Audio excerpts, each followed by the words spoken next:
У зоні уваги маршрутний транспорт. Таку назву носив черговий сумісний профілактичний рейс супрацовніків ДАІ і Брест-Гартранса. Провести його було вирішено у самому початку працовного дня. Як правило, у такі часи пік фіксуються більш за усе порушення водителями маршрутних таксі. Гэта перагрузка, але ў салоне перавозіцца значна больш пасажыраў, чым гэта прадугледжана тэхнічнымі магчымасцямі транспарту, а таксама парушэнне правіла маневравання, праезд на забараняючы сігнал светлафора, размовы па мабільным тэлефоне. А пры такіх парушэннях недалёка і да дарожна-транспартных здарэнняў. Толькі за мінулы год іх было 13. 2 чалавекі загінулі, 33 атрымалі траўмы рознай ступені цяжкасці.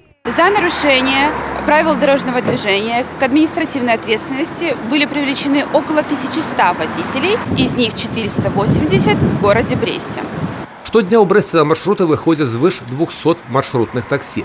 Перавозяцца тысячы людзей. І каб паездкі пасажыраў былі больш бяспечнымі, за бяспекай руху і адпаведнасцю аўтамабіляў тэхнічнаму стану сочаць і транспартныя службы горада. Мы полностью контролируем, мы операторы перевозок.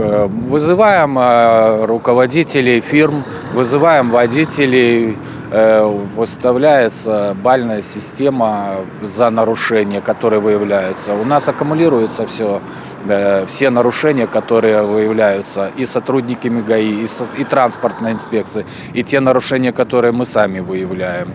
И в дальнейшем рассматриваем вопрос при продлении договоров и выносим решение. Самі жа пасажыры да гэтага віду транспарту адносяцца даволі лаяльна і часта ім карыстаюцца. Гэта даволі зручна, комфортна і хутка. Достаточно удобно, потому что на работу быстрее добираться, чем на автобусе.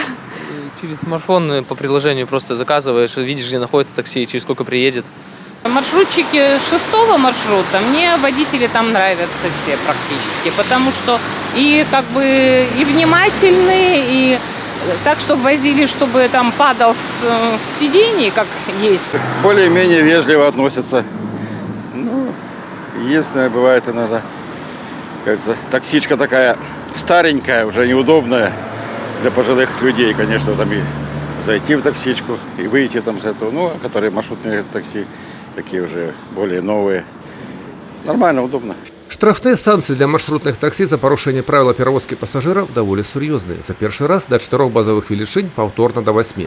Павышэнню дысцыпліны сярод вадзіцеляў маршрутак, на думку супрацоўнікаў дарожнай міліцыі, можа паўплываць і неабыякавая пазіцыя іншых удзельнікаў дарожнага руху і пасажыраў. І такія прыклады ўжо былі, калі людзі паведамлялі ў ДАІ аб розных парушэннях з боку маршрутчыкаў. Гэты ж рэйд меў прафілактычную накіраванасць, таму пратаколаў і адміністрацыйных пакаранняў вадзіцелям маршрутных таксі не было. Юрый Петур, Александр Сівіцкі, тэлерадыёкампанія «Брест».